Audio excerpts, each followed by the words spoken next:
Hello class 10, continuing chapter current electricity. Today we'll start a new topic, that is electromotive force, terminal voltage and internal resistance of a cell. So we'll start with cell. We need to do a little revision on cell. So cell is a device which provides electrical energy to the electrical appliances or components to the circuit.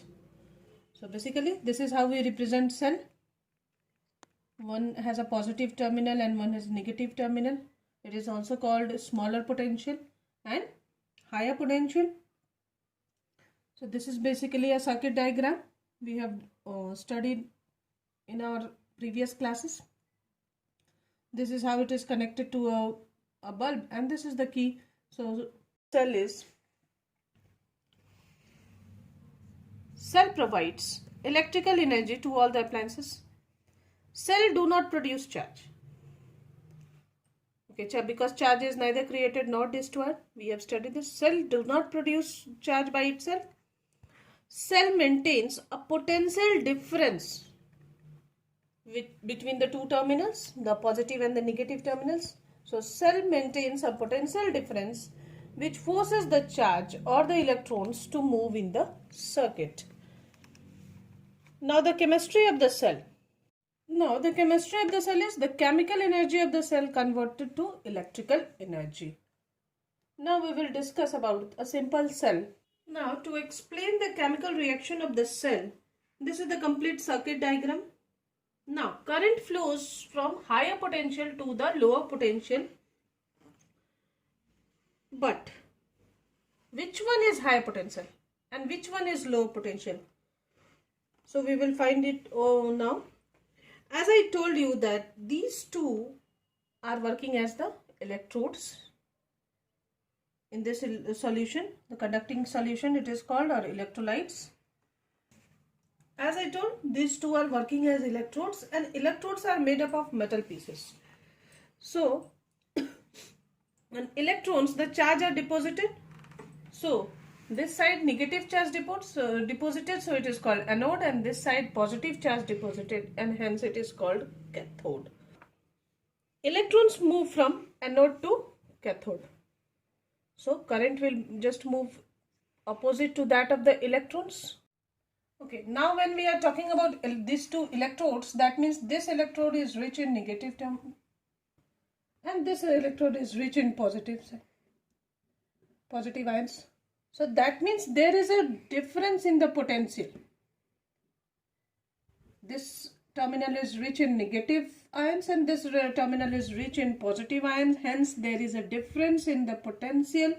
So now the term electromotive force comes over here, which we have to discuss. EMF. EMF, one person may think that it is a kind of force, but it is not a kind of force. It is the potential difference between two electrodes of the cell when no current. Now this is the thing to underline. When no current is drawn from the cell. Electromotive force of a cell on EMF of a cell. When no current is drawn from the cell. Mark it as important. Very important it is. When no current is drawn from the cell. When the circuit is, or we can also write, when the circuit is open, the potential difference between the terminals of the cell is called electromotive force. So you may think that this is a kind of force. No, this is not a kind of force. It is the potential difference. It is a potential difference between the two terminals of the cell when no current is supplied in the cell. That means when the circuit is open. The EMF of a cell is denoted by epsilon. Since it is a potential difference, so its unit is volt V. Its unit is volt V. It is measured by connecting a voltmeter of high resistance across the cell. Factors affecting the EMF of a cell. It depends on two factors. Number one, the material of the electrodes. and number 2, the electrolyte used in a cell. However, it is independent of the few things, that is number 1, the shape of the electrodes. It does not depend on the shape of the electrodes. The distance between two electrodes. It does not depend on the distance between two electrodes. And the amount of electrolyte in the cell. Thus, EMF of a cell is its characteristic property. It is different for different kind of cells. Now, terminal voltage of a cell. When the current is drawn from a cell, in EMF, when there was no current is drawn from the cell. In this, just opposite. When the current is drawn from a cell, that is when the cell is closed in a closed circuit. When the cell is in closed circuit, the potential difference between the electrodes of the cell is known as its terminal voltage. It is denoted by V, and hence it is a potential difference. So its unit is volt V. So the terminal voltage of a cell is defined as the work done per unit charge in carrying a positive test charge around the circuit connected to the terminals of the cell. That means V is equal to W dash by Q. Okay. This is the equation for terminal voltage. In EMF, it was work done in taking a test charge around the complete circuit of the cell. That is, EMF was work done by Q. Now, voltage drop in a cell. From the definition of EMF and terminal voltage of a cell, it is clear that terminal voltage V of a cell is less than its EMF, because on the basis of material of the electrolyte, the potential difference will decrease. So if W is thus work done in carrying a test charge through the electrolyte inside the cell, then the quality W by Q is called voltage drop in the cell. Here we denote voltage drop with small v, that is W by Q. Now we will discuss about the relationship between EMF and terminal voltage. So, if work done in moving a test charge Q outside as well as inside the cell, W dash is the work done in moving a test charge Q outside the cell, and W, small w, is the work done in moving the test charge inside the electrolyte of the cell. Then by the law of conservation of energy, work done is equal, W is equal to W dash plus W. So dividing both sides of this equation by small q, we get W by Q is equal to W dash by Q plus W by Q. So, but from equation A, B, C, A means the relation for EMF, B means the equation for terminal voltage, and C just now we did voltage drop. So, EMF is equal to W by Q, terminal voltage W dash by Q, and voltage drop, small w, the difference in the work done, that is small w by Q.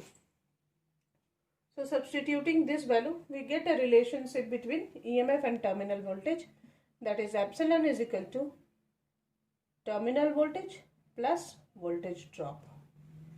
Or we can also write terminal voltage is equal to EMF minus the voltage drop in a cell. Now, internal resistance of a cell. So internal resistance of a cell is the resistance offered by the electrolyte inside the cell to the flow of current. It is called internal resistance of the cell. Before going in detail, let us first make your mind clear what is internal circuit and external circuit. External circuit is this. This is the cell with which we have connected this bulb, and this is a key. And when we are talking about the internal resistance, that means we are talking about the resistance offered by this electrode inside this electrolyte, that is, we are talking inside the cell. Okay, we are that time we are not talking about the circuit connection. Okay, so when a cell is in a closed circuit, the current flows inside the cell through its electrolyte. Due to the flow of ions, both cation and anion, while outside the circuit, through the external circuit, due to the flow of free electrons, it flows from anode to cathode from outside. This, suppose this is anode. We discussed in the starting of the video, this is anode. So from anode to cathode, the electrons move. And inside the cell, it is from cathode to anode because of the exothermic reaction here, and it flows from anode to cathode in the external circuit, but from cathode to anode in the internal circuit.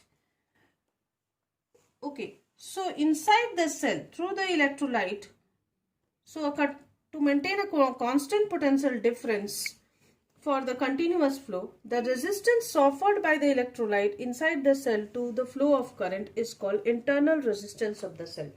Why this happens? This happens because of on the basis of the material of the electrolyte.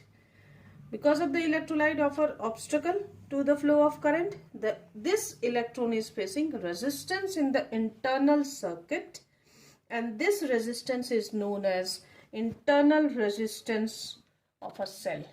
It is denoted as small r. It is denoted as small r. Since it is a resistance, so its unit is ohm. Its unit is ohm. So this is the circuit diagram. When we connect a voltmeter and ammeter to this circuit, okay, then we can see the decrease in the potential difference. Then we can see the decrease in the potential difference. And suppose we buy a cell. On that cell, if it is written 15 volt, and when you connect it to the circuit, when the key is closed, then this cell will not give you the 15 volt potential difference. So because of the internal resistance of the cell, it decreases. Why decreases? Again, it depends on the following 4 factors we will discuss now. Now, if I current is drawn from a cell of which internal resistance is small r, then voltage drop V is equal to IR. Now, factors affecting the internal resistance of the cell. The internal resistance of a cell depend on following 4 factors. First is the surface area of the electrodes. This is the electrode, the surface area of this electrode. So, larger the surface area of electrodes, less is the internal resistance. Next is the distance between the electrodes. The distance between the electrodes. More the distance between the electrodes, greater is the internal resistance. Third is the nature and concentration of the electrolyte. Less ionic the electrolyte or higher the concentration of electrolyte, greater is the internal resistance. And last is the temperature of the electrolyte. That is, higher the temperature of the electrolyte, less is the internal resistance. Now the difference between EMF and terminal voltage of a cell. EMF, it is measured by the amount of work done per unit change in moving a positive test charge in the complete circuit inside and outside of the cell. But terminal voltage is measured by the amount of work done per unit charge in moving a positive test charge in the circuit outside of the cell. Okay. It is the characteristics of the cell. It depends upon the current drawn from the cell in terminal voltage.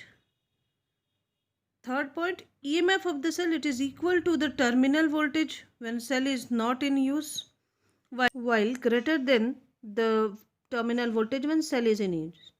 But terminal voltage, it is equal to the EMF of the cell when cell is not in use, while less than the EMF when cell is in use. So this is the basic difference between EMF and terminal voltage of a cell.